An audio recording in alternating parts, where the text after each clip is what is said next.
Welcome to the Uncensored Self Podcast. I am your host, Ryann Gillen, and this is a space where women who value achievement, success, accomplishment, and wealth, but also crave happiness, love, joy, and deep fulfillment come to remember that we get to have both. Not by doing more, but by being more of who we truly are. In this show, we explore identity, energy, alignment, and embodiment because you didn't come here to follow someone else's rules. You came to right your own. Let's dive in. Welcome back to another episode of Ask Ryann on the Uncensored Self. And I'm here again with the amazing Sarah Buehner.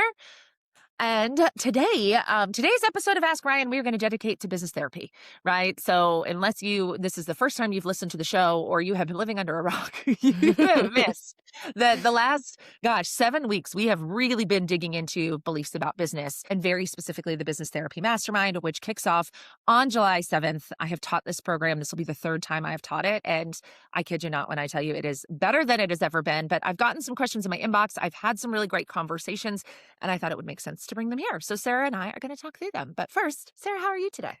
I am great. I'm so excited because I am obviously an alumni. Again, I've talked about it a lot on here, but I'm an alumni of business therapy too. So I'm excited to do this episode specifically. Yeah. And what's really cool about my alumni clients is that as an alumni, Sarah will get to go through it again. So that's part of, every time I update the program, if you stay in my alumni experience program, you continue to get it. So Sarah's excited to go through it again, which is really fun. I am, because it's a practice. And that's that part that I love about being in the alumni group in business therapy. Are you ready? I'm ready. Let's do it. Okay. So what is business therapy? So, by definition, industry terms, it's a mastermind. But what it's really for, what it's built for, what it's about is, I'd say it's the energetics of business, right? Like business therapy, the women who go through business therapy learn the business therapy creation process so that they can feel more alive in their work, right? So it is a body of work that I have created. And I'm not going to pretend that it's my own intellectual property because it's universal law. So God and I are working on this one together, right? But my understanding of universal law applied to ambitious women, right? So there is, the manifestation and the energetics, and then there's business coaching, and then there's mindset coaching, right? We do all of it. It's mind, body, soul. I think that was my frustration for so many years and why I went on this path and now why this program exists is everything was just looking at it from one perspective, right? Mindset work just looks at it from the mind perspective. You could even say that in counseling and different things like that, right? It's just one lens, right? So there's that part of it, but there is also your soul. And because that's esoteric and that's weird, we don't talk about it, but we are all, whatever you believe in, there is not an ideology out there that doesn't talk about our eternalness, right? That doesn't talk about our spirit outside of these physical bodies, right? So believe it or not, it's a big part of your career and a big part of the way you make money. And so leaving that out, which is what capitalism has taught us to do, is what's causing, the dissatisfaction. So we bring in the mindset work because of course we've got to get your fucking mind right? But we've got to get your mind right with the soul, right? And then we've got to line up physically. Do we have the channels? Do we have the capacity? Is our nervous system regulated to make sure that we can handle what we want to build? So business therapy brings those three things together so that not only can you create really incredible success materially, if that's your desire, but that you fucking like your life, man. That's the biggest piece, right? That's what makes it different than any mastermind I've been in is it's not just about growing the business. It's about growing it in a way that feels really, really good and soul aligned. And you're bringing all of the layers together. Yeah. I love it. It's so fun. So one of the things I love to do is share wins, right? Because we like to train your brain to look for wins. It's a part of my identity practice. So whenever we get on calls, we always start with wins. And I would say in any given week, my clients, it's 50-50 when the wins are business versus when the wins are personal, right? Ooh, yeah, that's true. That's so unlike, a business coaching program where it was just I signed this client or I made this much money or this thing happened. And again, I love those wins. Please bring me those wins, right? But oftentimes it is, Sarah's got her husband looking at boats at Bass Pro. She's visualization, you know what I'm saying? Yes. We had another client in my alumni group whose husband won a dirt bike race, and she had him visualizing himself on the podium and he hasn't won a race in years. We're celebrating those things as much as the client who's I got a $1.9 million real estate listing out of nowhere, so we do both. And it makes my heart so happy. Mine too. I love it so much. Okay. So this is a question that I didn't have prepped, but it's Ooh. what is your big why for creating business therapy? Like what's Mm. that golden nugget for you? I want everyone to have what I have. Like, I want Mm, everyone to live how I live. Like, I want everyone to experience this level of freedom and this level of passion and this level of excitement and this level of interest and this level of connection. Like, I want, because, and honestly, like, bigger picture than that, that's how we change the world, right? true. We raise collective consciousness one person at a time. So true. And so, like, to me, every single woman that we teach this work to that lives this way, the ripple effect of that is bananas, right? Because it's not just Sarah making more money or, you making more money. When you make more money, you touch more people. It's the clients you touch. Right. It's your family, it's the employees that you employ, like, everything changes when you play the energy game, and so the So ripple true. effect is not just, the however many women are in business therapy, the dozens of women who go through it, like, yes, of course, I want my clients to win, but to me, like, every single one of those women is 100 more people that get exposure to this work and get exposure to this way of living, and I think that's how we change the world. I love that. Oh, I love that so much. Mm. So why do you think so many successful women still feel unhappy? Like if this exists, why do women still feel unhappy? Well, I think it's they don't realize this exists, right? Or it's almost this too feels too good to be true, right? Like, Okay. that's Yep. what I think a lot of, because I get a lot of questions about that is like, if this works, why isn't everybody doing it? I think these two questions go together. So I'm going to answer them separately though. Okay. Like, why are we still unhappy? Because we're looking for happiness outside of ourselves. Wow. Yeah. Like, that's Good. it. Like, you're Yeah. waiting for the business to make you happy. And that's not the business's job, right? You're waiting for, to finally wear XYZ dress size or have the scale tell you that you're enough, right? You're looking to your bank accounts to give you safety, right? You're looking outside of yourself for things that are ours to generate, right? Like, I literally just created a short piece of short form content around, like, happiness is not a skill, right? It's not an Mm, outcome. Like, you can develop the skill of being a happy person when you learn how to process your emotions and direct your thoughts, which are the two core skills we teach in business therapy, right? Emotional processing. We don't do the bypassing thing here, right? Like, right. if it's there and it hurts, let's look at it. And then the intentional directing of your thoughts, which is the identity practice, right? And so when you do that, you can train yourself to be a happy person. But people are unhappy because they're looking for the conditions to make them happy, right? They're waiting Yes. for the inspiration to come from outside, right? They're waiting for it to come from outside of them, not realizing that it's a choice.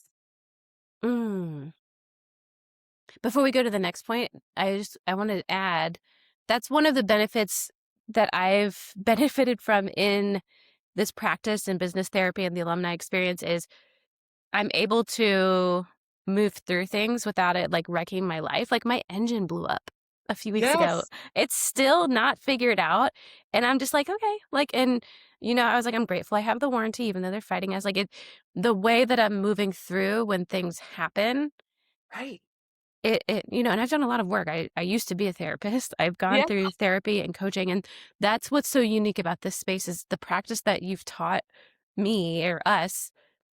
It's like I feel almost like nothing can knock me down. Right. I move through it completely differently. So I Yes. love that.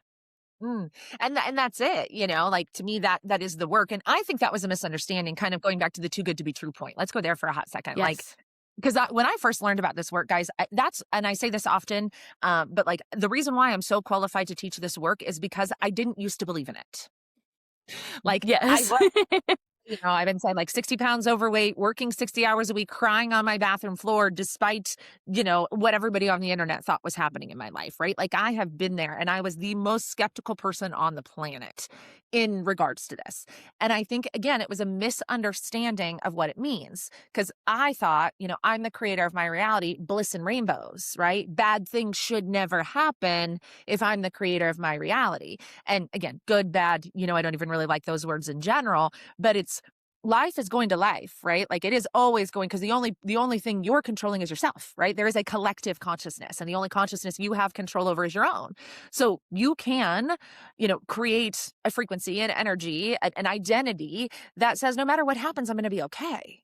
Right? No matter what happens, I'm going to move through it. No matter what happens, it has nothing to do with my worthiness, right? It has nothing Yeah. to do with my enoughness. It has nothing to do with my value as a human being, right? Like that's what we're learning. And so when shit happens, an engine blows, or somebody loses a job, or, your biggest client cancels, it's, okay, what are you going to do with that? Right? The mind game says we freak out, we panic, we go into victim mode, and we just work harder to try to fix the fucking problem. Right? Right. When you play the energy game, when you learn the business therapy creation process, you're like, this is inconvenient, but everything is always working out for me. So there's got to be something in here for me, right? Or this is removing something that isn't supposed to be here, right? Like so often, I've said this a million times, be like, well, I lost an opportunity. No, no, no, no, no. You don't lose opportunities. If it was your opportunity, you would have it. If it didn't close, if the True. client didn't say yes, if you didn't get the job, if you didn't get that house that you put the offer on, it wasn't your house, it wasn't your job, it wasn't your client. Right. That's the difference, right? Not a perfect life, but the idea that it's all unfolding perfectly for what I'm a match for. Mm.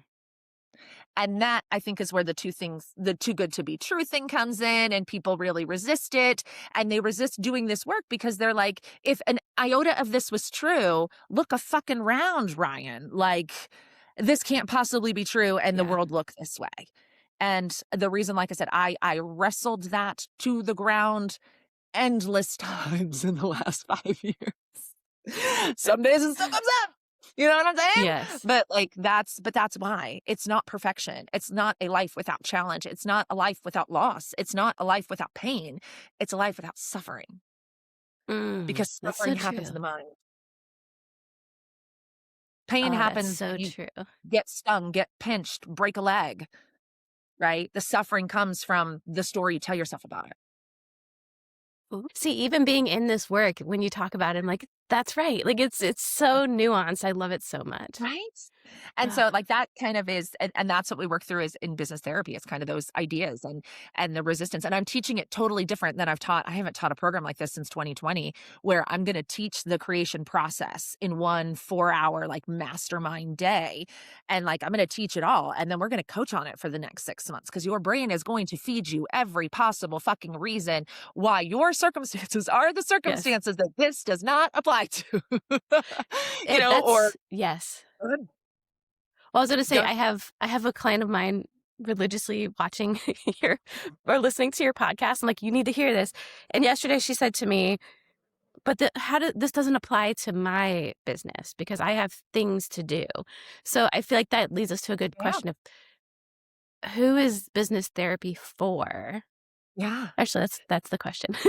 Yeah. This is therapy for it is best suited for women who are materially successful and emotionally broke. Hmm. I've never said that before. But that's what it is, right? It is women who achieve the things. And again, let's talk about this too, because this actually came up recently. Like, Ryann, I don't feel like I am successful. So I'm gonna amend, because even though you listening right now are wildly fucking successful, there's probably a small part of you that doesn't think that you are.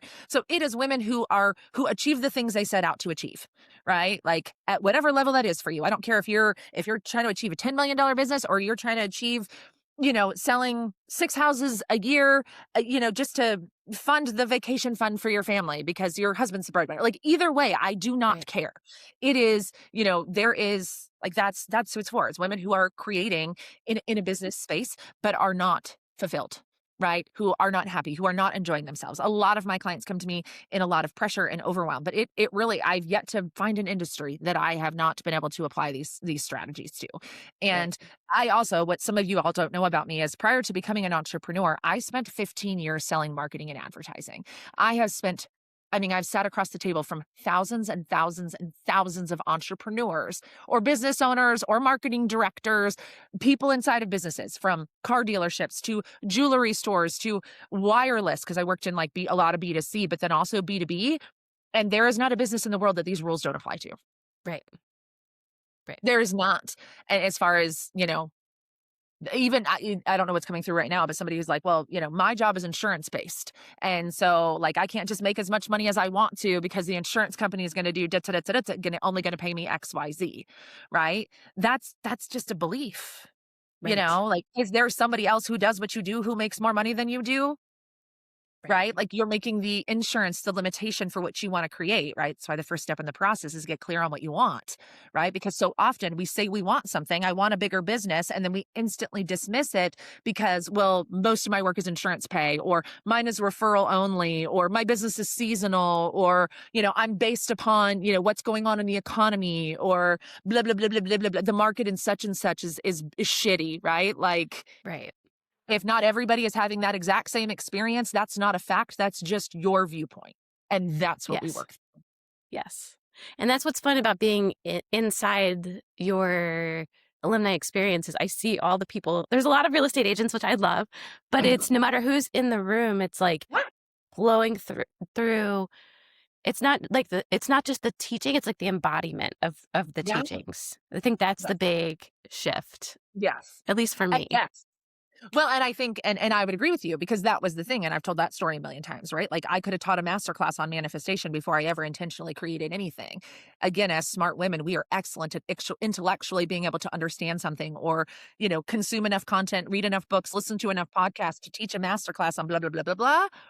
But if you don't embody it, and so I have worked tirelessly on helping, like, what are the tools that help you embody, right? Like, what's the practical application of this? Because that's what was missing for my big, smart, beautiful brain, was like, this all sounds fucking great. What is the practical application? So that's what like the identity practice is, which is, fingers crossed, going to be linked in the show notes for you guys to download. But it's a free resource. The identity practice is a free resource that you can go download, but it is like the most practical application of the work. Like these are the things I do every single day, every day, to experience, to change all of these things that we're talking about. But that was very important to me, was practical application, because, thoughts become things sounds fabulous until you have a client sitting across the table who yesterday agreed to all of the terms in that agreement, and today they want to fight with you about everything. Right. How the fuck did I do this? So we address all of that in like really practical application. Yeah. And I will add too, like, you're like, okay, well, I created this with like, it's universal law. The part that is your IP is you are so good at taking these esoteric concepts and breaking it into practical, like 2026, this is how we do it. And that's been a game changer, because I can play in the esoteric all day. Yes. Yeah. And that has always been like when I was selling, search engine optimization and search engine marketing back in the early 2010s, when those were new concepts. Like that was my superpower, was helping this thing that felt really, how do I get my website found on Google, was a terrifying question 15 years ago, believe it or not, right? Like you didn't know how to do, and explaining those concepts in a way that people who had never Googled anything would understand as to why their business needed it. Like that has always been my superpower. So, and I share that with you guys only because like our gifts are our gifts. Right. Like I thought my gift was advertising and marketing, because I could take these complex ideas and make them very simple. Right. I thought it was sales training, because I could take these things that felt really difficult and make them simple for other people. But no, it's the way my brain works. Yes. I think it's the neurodivergence. It's the skills that I've built to manage my neurodivergence, not knowing I was neurodivergent. Yes. Isn't that fun? I can relate to that. You scroll through the Instagram ADHD hacks, and you're like, I've been doing that shit for 20 years. Yes. I knew. That's hilarious. I love that. All right, friends, let's wrap this one up. Anything else we should talk about in therapy? Do you feel anything? What can people, if somebody's like, okay, yeah, I definitely want to do this, what are some tangible results that people can expect going through business therapy? More fucking fun than you've ever had in your life. That was the like intuitive thing that came in. But I mean, it is across the board, like Sarah, you've experienced this. Many of my clients, their businesses do make more money, right? Like that is Yes. absolutely a tangible result. But also, I have a lot of clients who do make a lot of money and their businesses become fun, right? So it's both Yes. and, right? Like I have some women who come to me who are making 6 figures a month and hate their businesses, right? So the tangible outcome for that woman is how do I find a way to enjoy the way I make money, right? So sometimes Right. that is, or there are some women who are like, I know that I have the potential to be making a fuck ton more money. Why am I not? That is certainly a tangible result as well. But for me, the wins come in the form of doing it in an aligned way. So I want Right. you to get whatever result you want, whether it is a bigger business or more clients or more joy or more freedom or more time on your calendar. But I want you to do it in a way that you love, right? Because it's Yes. really easy to promise you, I can help you make more money, or I can help you, be more aligned in your relationships, or I can help you attract better clients. Like that's one thing to promise that, but like in a way that you enjoy, right? Like I never ask my clients to do something. Do I challenge you guys? Of course, right? Do I Yes. stretch past that point? But if you're like, Ryann, if I have to make cold calls to make this happen, I'm out, then cool, we're out, right? Like I Right. never, like that's what I mean by that. So the Right. tangible outcome, is really personalized to each individual person. But it is, like I said, to me, what I want to promise you is that in a way that feels good. Yes. That Because is many so of you true. are excellent at making money and it doesn't feel good, right? Right. And many of you are excellent at making money, but you keep putting a glass ceiling on yourself for some bullshit reason. And, so we work through those things as well. Those tend to, Yes. to be the ones. And I will tell you this before we wrap up, like I have such an interesting relationship with money that I wish I could take money out of our tangible outcomes. Like I wish I never had to say the word money, but we live in a world that is often deemed as successful, right? And maybe that's my own limiting belief, right? Is my belief that I can't talk about this without talking about money. Because like I said, for me, the wins are more the enjoyment, right? The connection with my spouse, the more fun time. Because I often say this, Sarah, you've heard me say this a million times, right? Like I want the amount of money I make to be the least interesting fucking thing about me, right? Like the amount of money in my bank account has nothing to do with my value as a human, with how much fun I am, with my hobbies, like none of that is related. And so ultimately, like that is a big part of my heart too, is Yeah. pulling those two things apart, right? Like your bank account is your bank account. It's this fucking made up system we all agree on, but your life. Like, is your life good? Like, that's my heart. But like I said, in the game of business, the scorecard is often money. And so your brain is naturally going to think, oh, if you're not going to help me make more money, then this may not be worth the investment. And, again, it's not more or less money. It's more or less fun. And I promise you, the more fun you have, the more money you'll make. True. Well, and it's like you say, we think the money is what's going to bring the happiness, but it's what we think the money is going to do is the actual Right. thing. Right. Yeah. Yeah. Yeah. Yeah. And when we lock in on that, like I said, the money becomes about, it's the same thing. You're not manifesting money. You're becoming a woman of which money naturally, easily, and effortlessly flows to. Exactly. Oh, I love that. Mm. Yay. All right. Okay. Anything else? So where do people go to learn about business therapy? livelifeuncensored.com/biz therapy. It will be linked in the show notes. It is an application process. It's a mastermind. It's high touch, and it's, the energy in the room is really important. So it's not a sales tactic. I'm not limiting number of people or anything wild like that. It's just really important to me when energetics is such a big thing at play that, we're both a fit. So the Right. the application process, it's very short, it's short and simple, and then we'll have a conversation and go from there. But we'll start on July 7th. Yay. So exciting. Mm. Thank you, Sarah. Thanks, guys. We'll see you in the next episode. Thanks so much for tuning in to the Uncensored Self podcast. If this conversation cracked something open for you, trust that that's the work. And share this episode with a woman in your life who's ready to stop performing and start creating. And if you haven't already, hit subscribe, leave a review. It helps this message reach the women who need it most. Remember, you're the creator. The rules are yours. And your uncensored self, she already knows what to do. Keep leading, keep listening, keep becoming.